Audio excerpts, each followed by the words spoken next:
Hello, this is Cheryl, and for the next hour, I'll be reading from the March 24th issue of the Washington Post on the Niagara Frontier Radio Reading Service. From the headlines, a Washington Post exclusive. Prosecutor admits government lacks evidence of misconduct by Fed chair. The admission during a closed-door hearing undercut President Donald Trump's claim of criminality in the central bank's $2.5 billion office renovations. By Salvador Rizzo and Andrew Ackerman. A top deputy to U.S. Attorney Jeanine Pirro acknowledged in a closed-door hearing this month that the Justice Department did not have evidence of wrongdoing in its criminal investigation of the Federal Reserve over the cost of its building renovations, according to a transcript of the court proceedings. The prosecutor's admission, which has not been previously reported, undercuts President Donald Trump's claim that there is criminality in the $2.5 billion overhaul of the Fed's headquarters overlooking the National Mall. Attorneys for the Fed and the U.S. Attorney's Office in D.C. battled over the legality of two grand jury subpoenas at the center of the investigation during a sealed hearing March 3rd. A transcript of the proceedings was later unsealed. Both subpoenas were quashed this month by a federal judge, who described them as an illegal effort by the Trump administration to pressure Fed Chair Jerome H. Powell to lower interest rates or resign from the independent central bank. Pirro, the top federal prosecutor in D.C. and a Trump ally, opened the inquiry after Powell gave brief testimony on the renovation's costs during a congressional hearing last year. The criminal investigation followed years of criticism from Trump over the Fed's handling of monetary policy and his public demands that the Justice Department target his perceived political foes. Prosecutors are weighing whether the cost overruns amount to fraud and whether Powell gave false testimony to the Senate Banking Committee.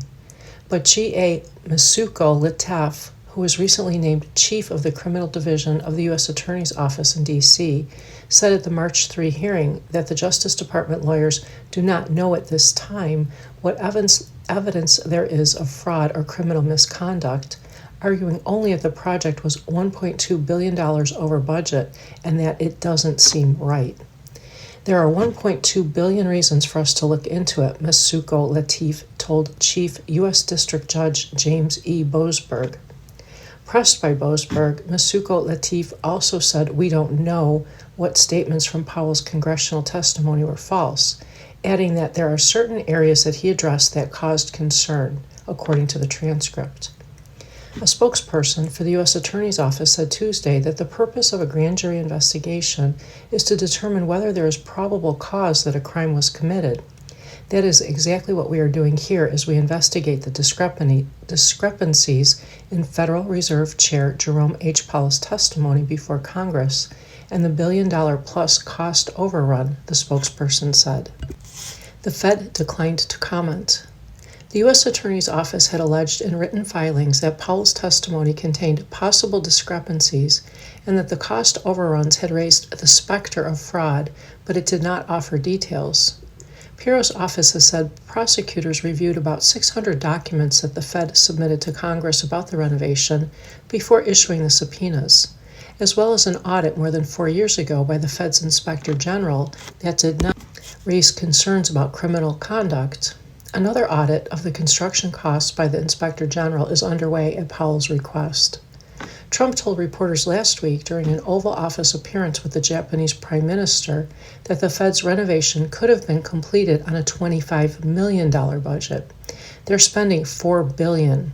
All right, so there's criminality, Trump said. Maybe it's with the contractor. The renovation's cost is estimated at $2.5 billion, as prosecutors have said in court. Boasberg said in his ruling to quash the subpoenas that the U.S. Attorney's Office had provided essentially zero evidence of a crime and had declined an offer to show him evidence in private without attorneys for the Fed being present. Indeed, most members of the committee that Powell testified before, including a majority of each party's members, as well as the committee's chair, have said that they do not think he committed any crime, the judge wrote. Pirro has said the Justice Department plans to appeal Boasberg's decision on the subpoenas. The U.S. Attorney's Office also submitted a filing asking Boasberg to reconsider his ruling. Justices rarely grant such requests. The Supreme Court has said grand juries have broad investigative powers and may act on tips, rumors, evidence offered by prosecutors, or grand jurors' personal knowledge. Subpoenas generally are presumed to be lawful if they seek information that could pertain to an ongoing grand jury investigation. But federal appellate courts across the country have ruled that subpoenas may be quashed if a target can show their sole or dominant purpose is to harass or intimidate.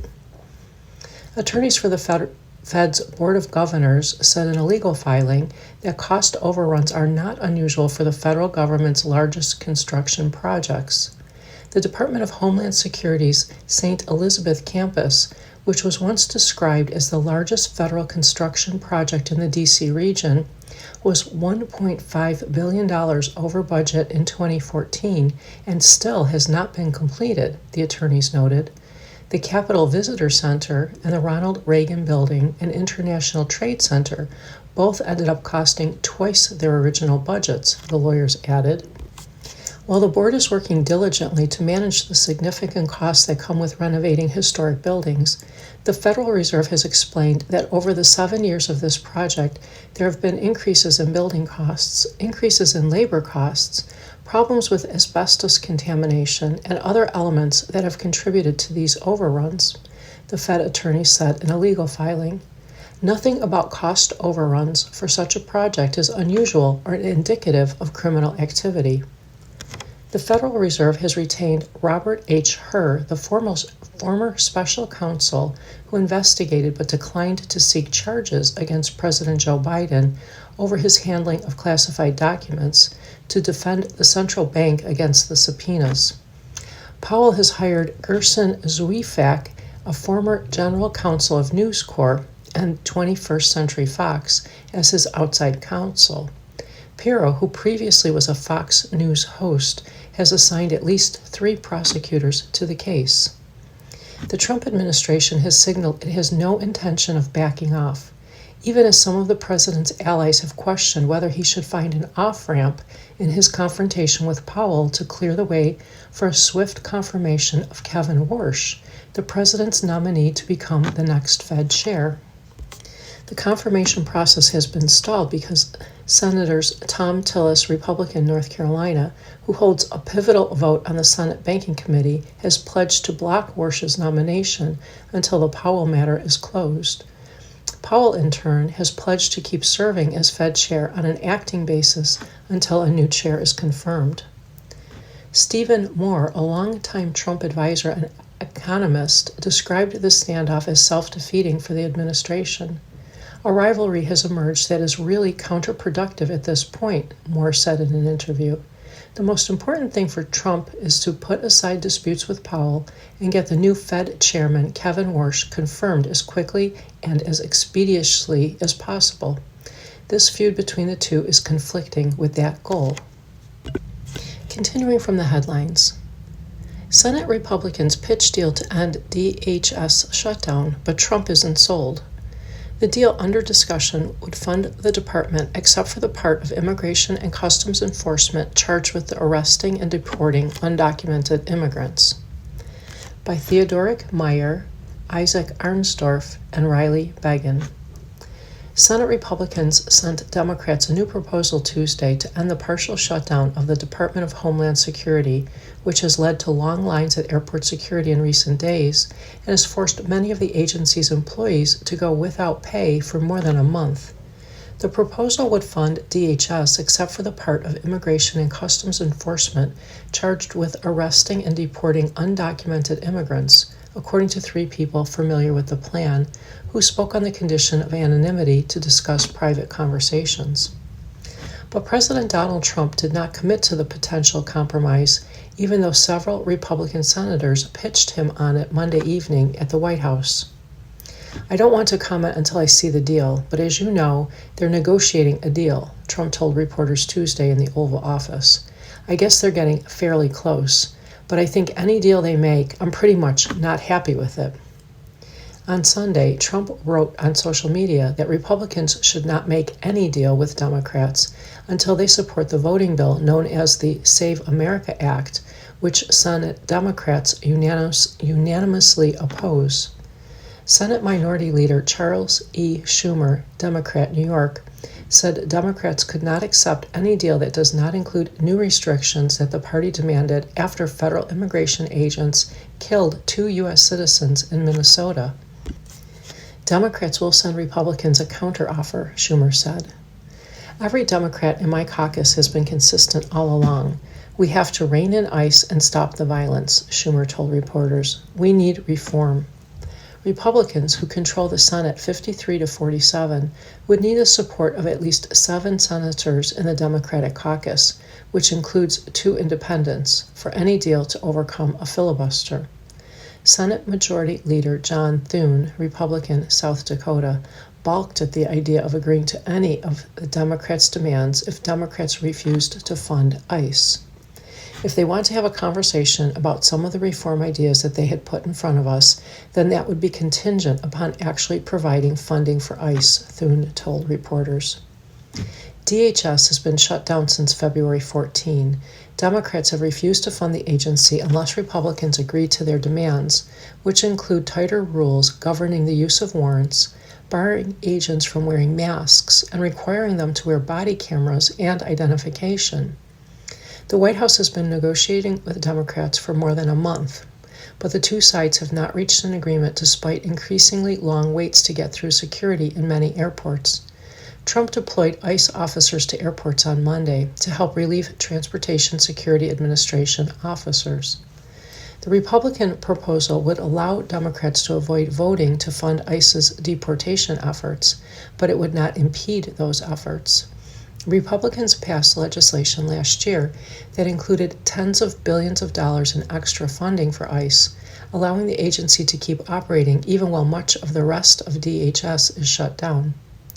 Republicans have discussed sending more funding to the part of ICE responsible for arresting and deporting undocumented immigrants, known as enforcement and removal operations, without Democratic support through the reconciliation process. Reconciliation allows the Senate to pass legislation with a simple majority instead of the 60 votes needed to overcome a filibuster, as long as it complies with obscure budget rules. Senator Eric Schmitt, Republican Missouri, said he supported the Republican proposal because it would allow the party to send more money to ICE through reconciliation. Democrats, he suggested, had overplayed their hand. The Democrats have royally screwed this up because of their blind hatred for President Trump and ICE agents, Schmitt told reporters. Republicans could also try to use reconciliation to pass the Save America Act, the voting bill that the Senate has spent the past week debating, even though Democrats have vowed to filibuster it. Trump has demanded repeatedly that Republicans find a way to pass it. The Save America Act would require voters to prove they are U.S. citizens when registering to vote and to show photo identification when voting.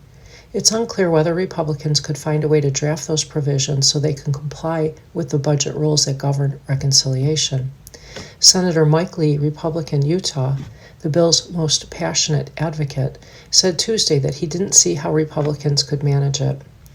It's hard to imagine how the Save America Act could be passed through reconciliation, Lee wrote on X. And by hard, I mean essentially impossible. DHS includes Custom and Border Protection, TSA, the Federal Emergency Management Agency, and other agencies, in addition to ICE. The proposed agreement would fund CBP, which includes Border Patrol. A Border Patrol agent and CBP officer shot Alex Preedy, a U.S. citizen, whose killing in Minnesota in January triggered widespread outrage and led Democrats to demanding new restrictions on agents. This offer doesn't have reforms and funds most of their immigration enforcement operations, Senator Chris Murphy, Democrat, Connecticut, told reporters on Tuesday, explaining his opposition to the Republican proposal. The proposal would also fund part of ICE known as Homeland Security Investigations, which is responsible for investigating drug smuggling and other crimes.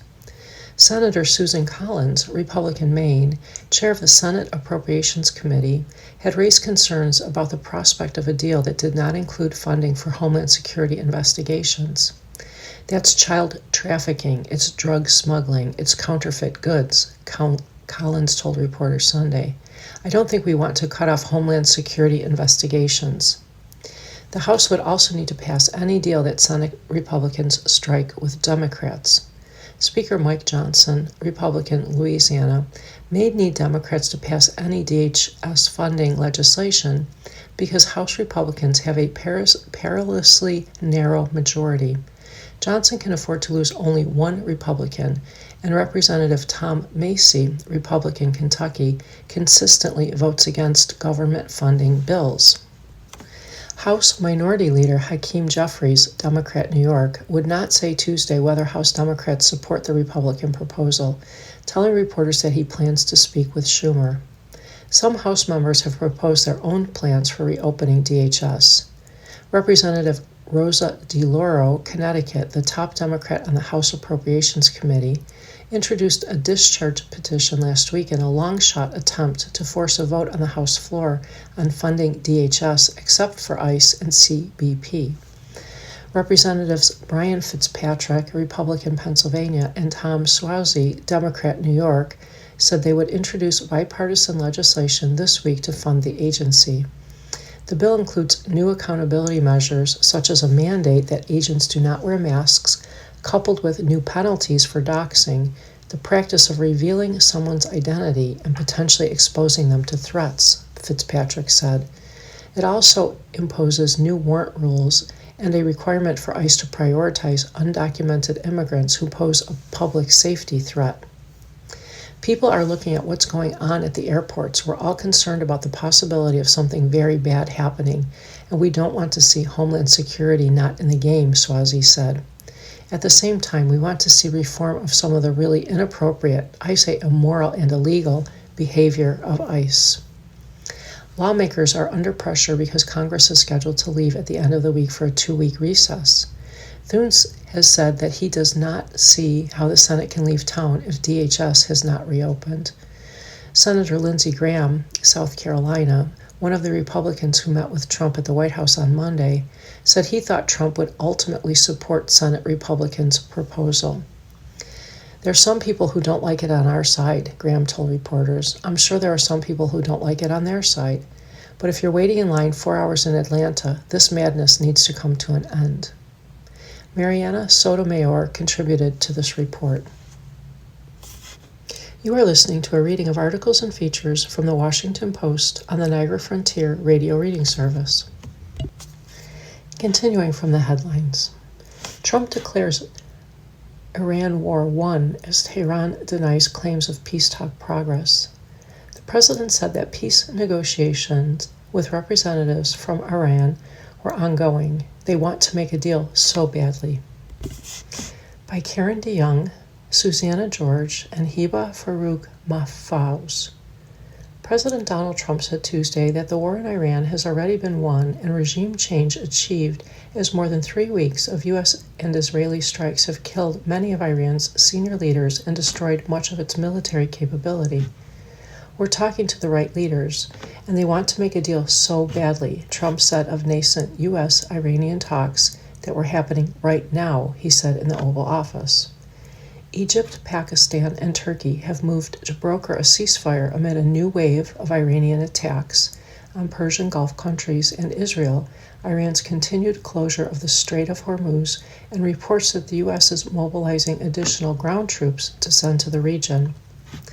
Trump said Tuesday that his son-in-law, Jared Kushner, the White House envoy Steve Witkoff, Secretary of State Marco Rubio, and Vice President J.D. Vance were all engaged in talks, but didn't specify which Iranian leaders were involved.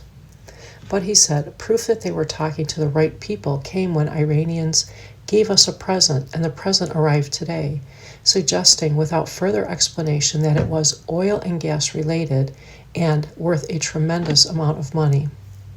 Trump's declaration that victory had already been achieved came as senior officials from all three mediating countries, in a flurry of phone calls begun over the weekend, appealed to both sides to end the war following Trump's Saturday ultimatum giving Iran 48 hours to reopen the vital Hormuz waterway or face the destruction of its energy infrastructure. On Monday, Trump extended the deadline for 5 days after what he said were high-level talks over the weekend with Iran that reached points of major agreement. Officials from several governments knowledgeable about the diplomacy, who spoke on the condition of anonymity to describe sensitive negotiations, said the conversations involving Witkoff and Iranian Foreign Minister Abbas Araghchi so far were indirect through mediators. Iran publicly insisted that there were no direct or indirect conversations, and it was uninterested in having them. Trump had suggested Monday that the two sides would meet directly very, very soon. One proposed venue, several people familiar with the planning said, was Islamabad, the Pakistani capital, although they said no decision had been made. In a Tuesday post on X, Pakistani Prime Minister Shehbaz Sharif said that, subject to concurrence by U.S. and Iran, Pakistan stands ready and honored to be the host to facilitate meaningful and conclusive talks for a comprehensive settlement of the ongoing conflict. Trump reposted the message on his Truth Social platform. Anadolu, Turkey's state-run news agency, said late Monday in a report it attributed to Pakistani Foreign Ministry officials that a U.S. delegation was expected to arrive in Pakistan in a day or two. Earlier, White House Press Secretary Caroline Leavitt declined to confirm the Islamabad site, saying, "This is a fluid situation and speculation about meetings should not be deemed as final until they are formally announced by the White House."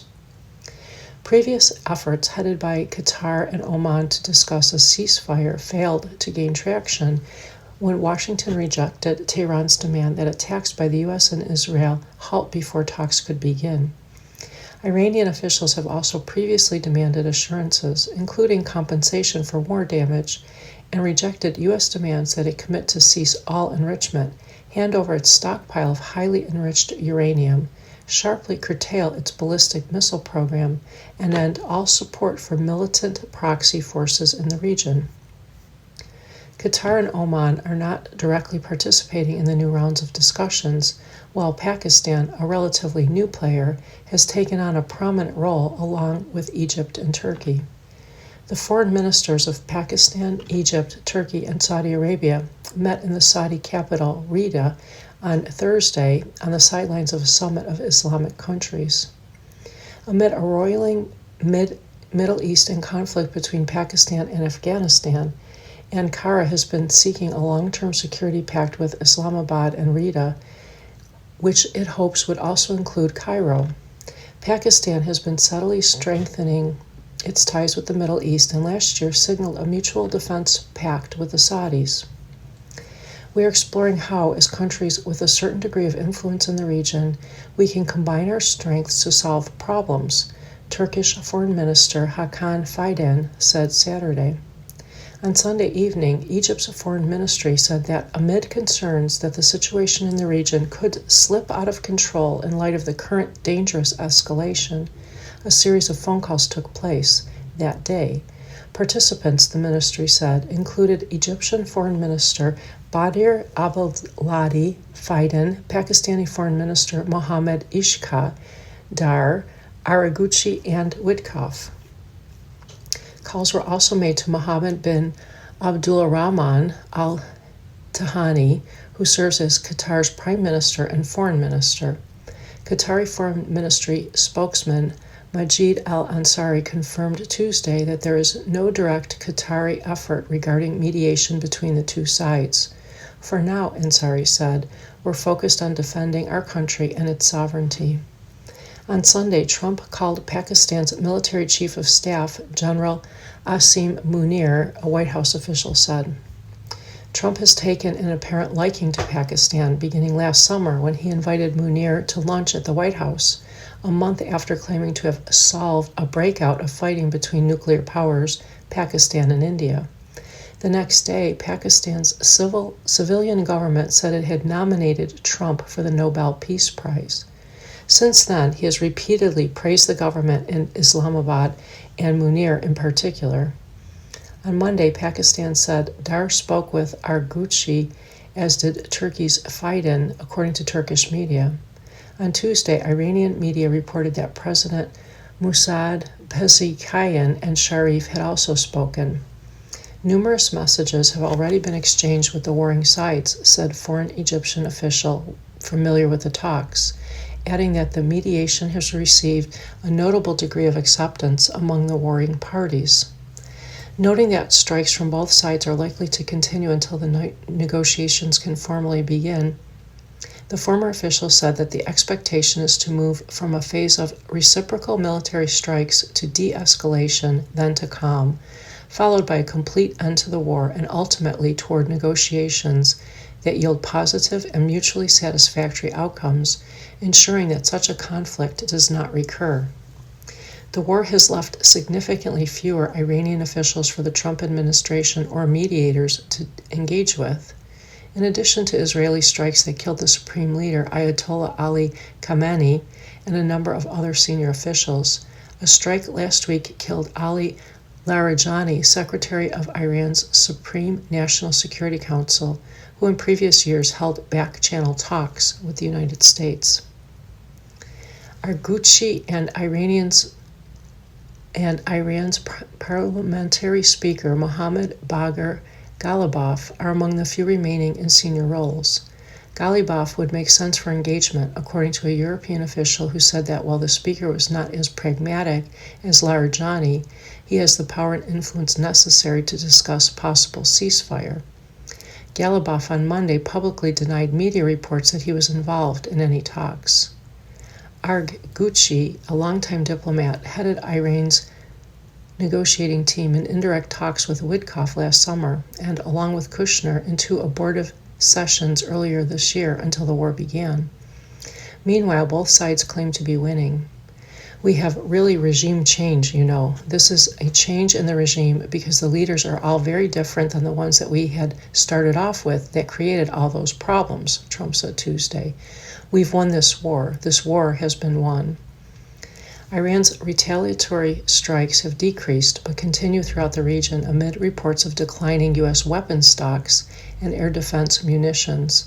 But weeks of intense U.S. and Israeli airstrikes numbering in the tens of thousands have had a devastating impact on the Iranian military, destroying missile launchers and defenses, weapons manufacturing, and storage sites. The Iranians have been stripped of almost all of their military capabilities except drones, and those aren't enough to tip the strategic balance, said Joel Rayburn, who served as a senior White House official on Iran in Trump's first administration. We are seeing Iranian weakness exposed in real time. Natalie Ellison, Michael Birnbaum, and Isaac Arnsdorf contributed to this report. From the fitness section, exercise can lower Alzheimer's risk. Scientists may have discovered why. In an ambitious study, memory and learning abilities improved substantially after exercise among mice with a form of Alzheimer's disease. By Gretchen Reynolds. Exercise can strengthen a leaky blood-brain barrier, which may improve brain health and potentially fight dementia, according to an ambitious new mouse study of exercise and neurodegeneration published this month in Cell. In rodents and people, the blood-brain barrier, a narrow layer of cells that protects the brain from toxins and pathogens, typically weakens with age, contributing to neuroinflammation and other problems, including heightened risks for dementia. But the study's authors found that during and after exercise, at least in mice, the liver releases specialized protein that travels to the brain and helps repair the protective cellular barrier there. The effects of the exercise protein were especially striking in older mice with a form of Alzheimer's disease. Their memory and learning abilities improved substantially when levels of the protein rose in their brains.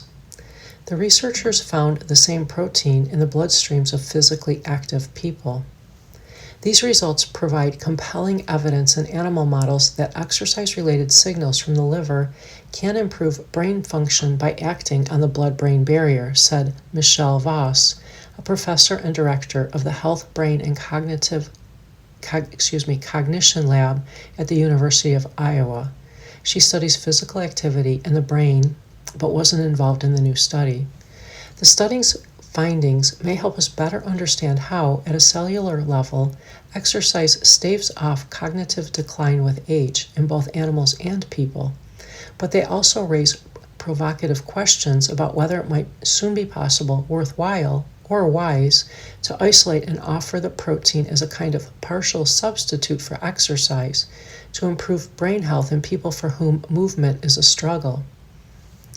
How does exercise protect the brain? The idea that exercise helps aging brains is hardly new. Decades of research have shown that activities like walking, swimming, cycling, running, and weight training contribute to healthier, more youthful brains and better thinking abilities in older animals and people. But why? What's going on during exercise that changes minds and brains? Years ago, Saul Villeda, a professor of biomedical sciences at the University of California at San Francisco and senior author of the new study, began suspecting this was due to something called exerkines. Exerkines are substances such as hormones, proteins, peptides, or other molecules released in the bloodstream during and immediately after exercise. Most come from working muscles, which pump out hundreds and even thousands of exercise-related molecules when they contract during exertion. Exerkines surf through the bloodstream to other organs, jump-starting complicated biochemical reactions there that contribute to improved insulin sensitivity, better blood pressure, lower cancer risk, and other aspects of health and physical performance. Villeda thought exerkines probably also bulked up brains, and in a 2020 experiment published in Science, set out to see how. Running changes minds in mice. He and his colleagues first encouraged mice, both young and old, to run for 6 weeks, then transfused plasma from their bloodstreams into other aged but sedentary animals. Afterward, these older mice performed substantially better on thinking tests than same aged controlled animals. Whether their transfusions came from older mice or young, all that mattered was that the mouse donors ran. Something in the exercising animals' bloodstreams after exercise had improved cognition, Villeda decided, now to find it. His team used a technique called mass spectrometry and other methods to identify dozens of molecules unique to runners' blood. Most were already well known, but one, an obscure protein known as GPLD1, short for a long and forgettable scientific name, hadn't been studied much before, so it was worth isolating, Villeda thought. Also, unlike most other exerkines, it was produced by the liver. Might it somehow be working subsequently in the brain? Using genetic engineering, the scientists prompted the livers of older sedentary mice to start producing extra GPLD1. Later, those mice, still sedentary, aced rodent memory tests. Portions of their brains also teemed with healthy newborn neurons, a marker of robust brain health. But there was a problem. The researchers could find no signs of GPLD1 inside the brain tissue of the engineered mice. The protein was bettering their brains, but wasn't entering them. How was that possible? The role of the blood-brain barrier. For the new study, the baffled researchers decided to take a large step back and mull what GPLD1 usually does. And the answer is, it cleaves. Its normal function is, in fact, to roam the body, snipping certain types of protein from the outside of cells, affecting how those cells then work.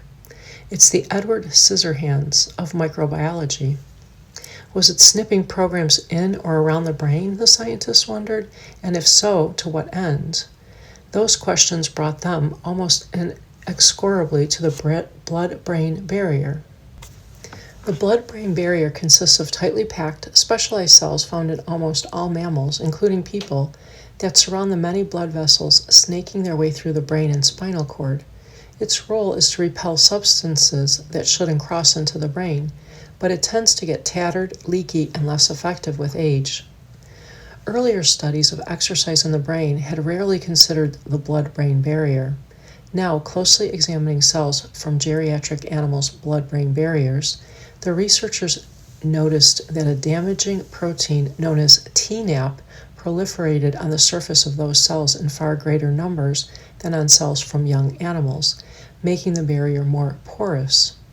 Old animals that exercised, though, had much less TNAP dotting their blood-brain barriers than sedentary mice.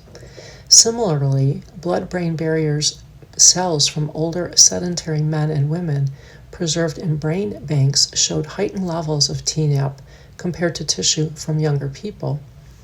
But, and this was the point of the study, when they genetically upped the release of GPLD1 from the livers of older inactive mice, as if they were exercising, that protein pruned away much of the excess TNAP, leaving the animal's blood-brain barriers in far better shape. Those mice, including a group with rodent dementia, then outperformed other same-age rodents on learning tests and began sprouting new neurons in portions of their brains, presumably because their brain tissue is better protected now by a rejuvenated barrier. Can scientists create artificial exercise? Together, the data suggests that exercise almost certainly aids brain health, in part by repairing aged blood-brain barriers, Valletta said, at least in mice and potentially in people. And the amount of exercise likely needed to see benefits isn't daunting, added Gregor Bieri, who led the study as a postdoctoral researcher in Valletta's lab. They found higher levels of GPLD1 in the bloodstreams of older people who regularly walked. But this is a mouse study, and many promising exercise-related pathways in mice turn out to be more complicated in humans, said David Raichlen, an evolutionary biologist at the University of Southern California, who often studies exercise in the brain. He wasn't involved with this research. Still, he said, the study is an important step forward in better understanding the complex mechanisms by which exercise remodels brains and thinking. Valletta and his colleagues hope to soon study this process more directly in people and even to begin experimentally increasing GPLD1 in people who have profound difficulties being physically active, such as many dementia patients. In effect, they'd be providing them with artificial exercise. After the study was completed, Valletta and UCSF founded a company to patent a form of GPLD1 with seed money from the National Institutes of Health. He said this venture did not affect the research in any way. Valletta said he hopes human experiments might start within 5 years. But he's quick to add that his group's aim is not to replace exercise for most people. No pill or procedure will ever replicate the full benefits of exercise, he continued, which involve a complicated orchestration of hundreds of exerkines, affecting the entire body and not merely the brain. His group's research might someday aid people with difficulty moving to gain a small portion of the benefits of moving. But for most of us, if you can exercise, he said, it'll always be one of the best things you can do for the sake of your health. You are listening to a reading of articles and features from the Washington Post on the Niagara Frontier Radio Reading Service. From the opinion section by Leanna S. Wen. Cholesterol guidelines got an overhaul. Here's what you should know.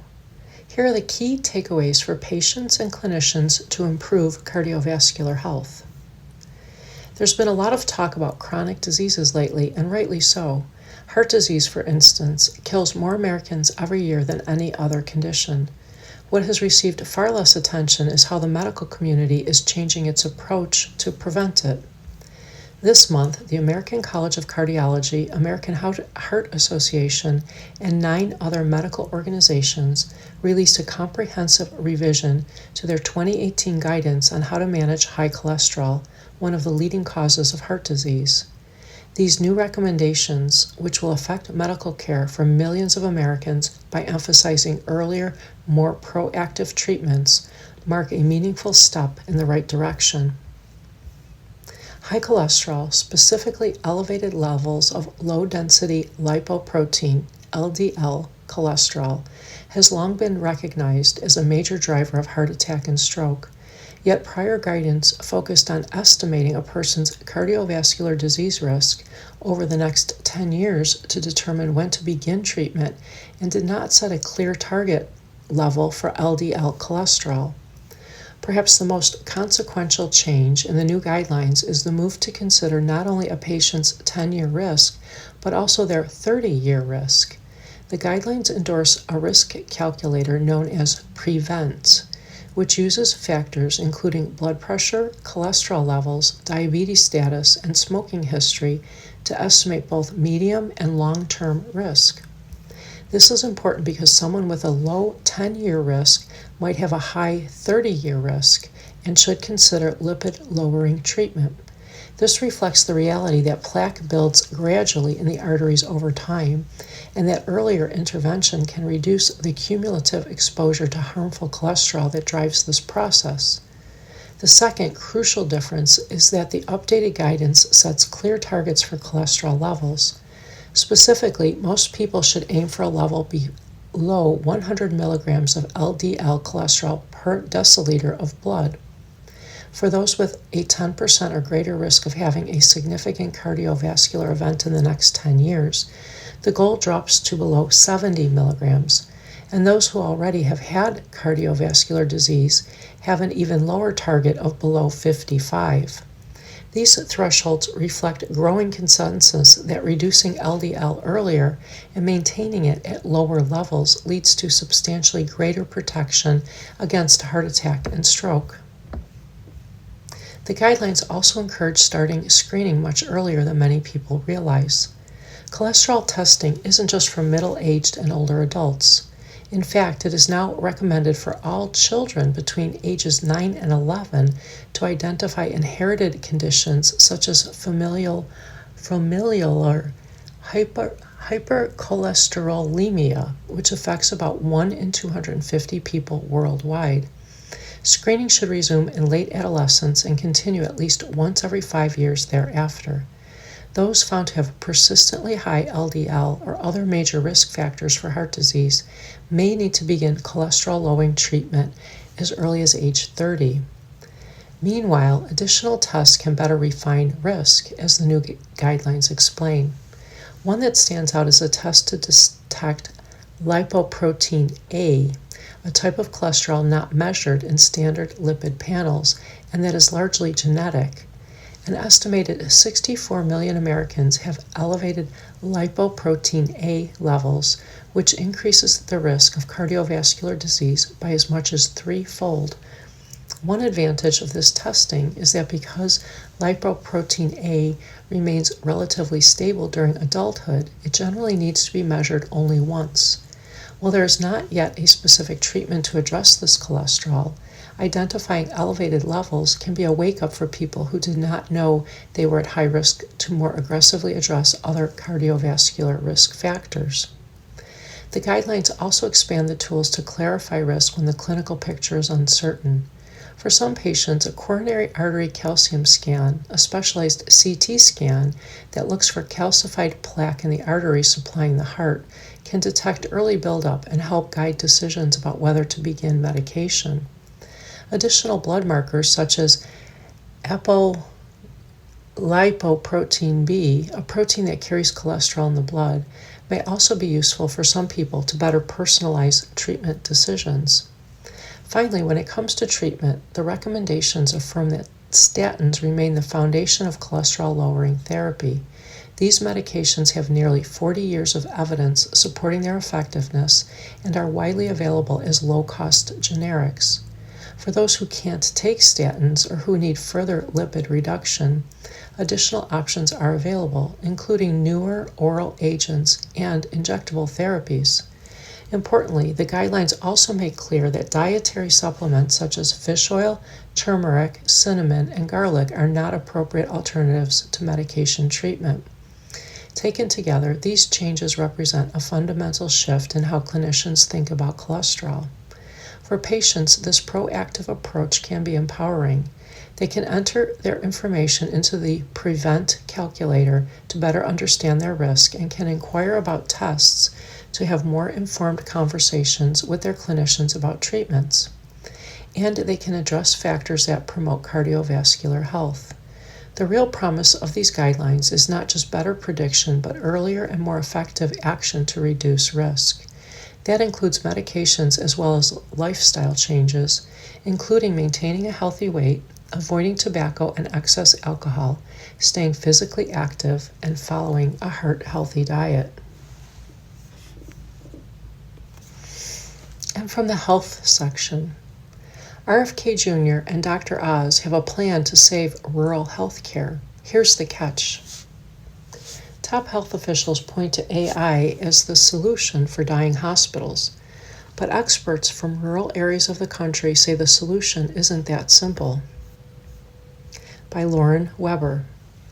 Health Secretary Robert F. Kennedy Jr. and his team want to make rural America healthy again. He has suggested that AI nurses could save dying rural hospitals. Centers for Medicare and Medicaid Services Administrator Mahat Oz said robots could give ultrasounds to women and touted how AI avatars could help. And President Donald Trump's administration is infusing $50 billion over 5 years to improve rural health, with some states proposing to use the money for drones to deliver lab samples or prescriptions. The rural health care industry has long faced tight budgets, doctor shortages, and challenges reaching patients in remote areas. But even as Trump officials pitch advanced technology to close these clinical gaps, rural health providers are worried that much of it is being oversold. And the one-time $50 billion injection the administration has promised for innovation, they argue, won't make up for the estimated $137 billion in Medicaid dollars rural areas are expected to lose over the next decade due to cuts from what Trump called the Big Beautiful Bill, according to an analysis by health policy research and news organization KFF. The challenges are daunting, said George Pink, a senior research fellow at the Cecil G. Sheps Center for Health Services Research at the University of North Carolina at Chapel Hill. Nearly 200 rural hospitals have closed or converted into facilities with fewer services in the last 20 years, as patients have become more likely to be uninsured or rely on Medicare and Medicaid, which have lower reimbursement rates than private insurance. But rural providers are also happy to see money invested into confronting the challenges they face to operate, experts said. There's a healthy amount of skepticism and caution, Pink said of the CMS infusion, noting also there's optimism that the money will be helpful in transitioning or in helping rural hospitals meet the challenges that they're going to be facing over the next few years. In a statement, CMS vowed that the $50 billion Rural Health Transformation Fund would close access gaps. The goal is not fewer services, rather more sustainable rural health care, the agency said. Though the AI nurses Kennedy mentions do not exist, some states are considering how the promise of other technological advancements could improve their rural health care systems. North Dakota hopes to tap federal funds to use drones for rapid delivery of supplies and laboratory samples. Massachusetts expects to deploy AI-supported systems to bring care directly to rural residents in geographically isolated communities. And Texas officials said they hope to speed up fax processing by increasing AI-based automation. Unlike other states, Alaska doesn't rely on Medicaid provider taxes that Congress limited to reduce federal health care spending. As a result, the influx of nearly $1.4 billion over 5 years from the Rural Health Transformation Fund is a one-time opportunity to improve soft infrastructure, access, and the workforce, said State Health Commissioner Heidi Heldberg. She hopes to see drones delivering critical medical supplies, lab tests, or medication, a potential game changer in a state where the vast majority of its communities aren't connected by roads. Women throughout the state often have to fly to Anchorage at 36 weeks pregnant to prepare to deliver babies, Hedberg said. The state hopes to invest in strategies that would deploy AI to interpret fetal heart rate patterns for those living in more remote areas, so healthcare providers can expedite medical care if an anomaly is detected. The goal is to give our providers additional tools and support so that mothers and babies receive the safest care possible, and that moms can stay in community longer, she said.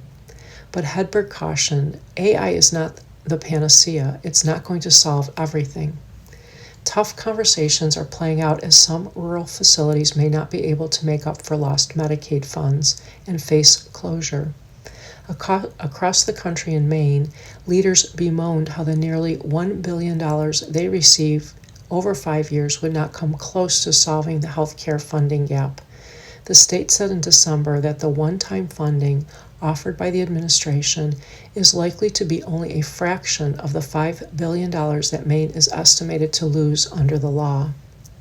The distribution of the new funds also did not target states with high death rates among their rural populations, according to a JAMA research letter released this month. States with the lowest rural mortality, Hawaii, Massachusetts, Colorado, received more than twice the per rural resident funding as states with the highest rural mortality, the authors wrote. The human touch. Rural hospitals have long faced workforce shortages, but leaning on new technology to fill in the gaps is complex. In many rural areas with a hospital, the healthcare industry is the largest employer, said Alan Morgan, CEO of the National Rural Health Association. AI is not going to treat a broken bone. AI is not going to treat a trauma case, he said. You start extracting that job out into a national or international company, there will be an economic consequence. CMS stated that the agency does not want to replace physicians, but to support them. Technology allows clinicians to extend their research so patients can receive faster diagnoses, specialist input, and continuous monitoring without traveling hours for routine care, a CMS spokesman said. Experts also worry healthcare providers could become overly reliant and too trusting of AI judgment, pointing out the systems aren't always trained to detect differences between the elderly and the young, the rural and the urban, and various races. A study last month in Nature found that ChatGPT Health can frequently miss the urgency of a medical situation, under triaging problematic medical issues such as an impending respiratory failure, and can lack the ability to detect suicidal ideation. The Washington Post has a content partnership with OpenAI, the creator of ChatGPT. AI becomes risky for older adults when it's treated as a substitute for quality geriatric care, said Anthony Ziza, a geriatrician who works as the chief medical officer of Element Care PACE, which helps older adults age in place across the greater Boston area. He pointed to the complexity of caring for elderly patients with multiple chronic conditions, common among aging rural populations. A urinary tract infection in an elderly patient can look like confusion instead of pain with urination, which can be harder for a chatbot to adequately detect. It doesn't know their medication list, it doesn't know their home environment, their caregiver capacity, and what a small change in function means for that specific person, said Ziza, adding that chatbots risk creating a potential false alarm or false reassurances. Jennifer Bacani McKenney practices as a family physician in Fredonia, Kansas, a town of more than 2,000 people. Would Oz treat his children with AI, she wondered? We're talking about lesser non-human care, she said. We're not lesser humans. CMS officials said that there would be no difference in safety or quality standards between rural and urban health care, and that they would not support one. Physicians in major urban health systems are already using AI-enabled tools, remote monitoring, predictive analytics, and digital assistance to improve care coordination, reduce diagnostic delays, and enhance patient safety, the agency said in a statement.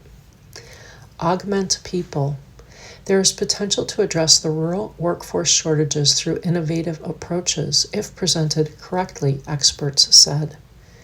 Jason Corso, the Toyota professor of AI at the University of Michigan, is working on a 5-year federally funded project that aims to equip vans run by physician assistants or nurses in rural areas with an AI system that can give guidance on board. The system would help direct healthcare providers on how to give ultrasounds and other advanced screenings and take notes to generate a healthcare report after the visit. Many people in rural America have to drive an hour or more to reach care, Corso said. AI is not here to replace anyone, it's here to augment people, he said.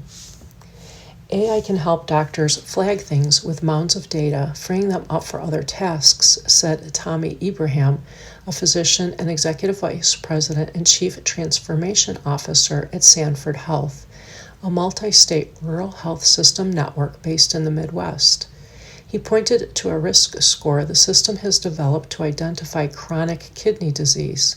Since launching the tool, they've tripled the early diagnosis rate and deployed a similar tool for colorectal cancer. The group has also deployed AI voice technology through an AI-enabled chat to screen patients for high-risk conditions and get an understanding of their health status.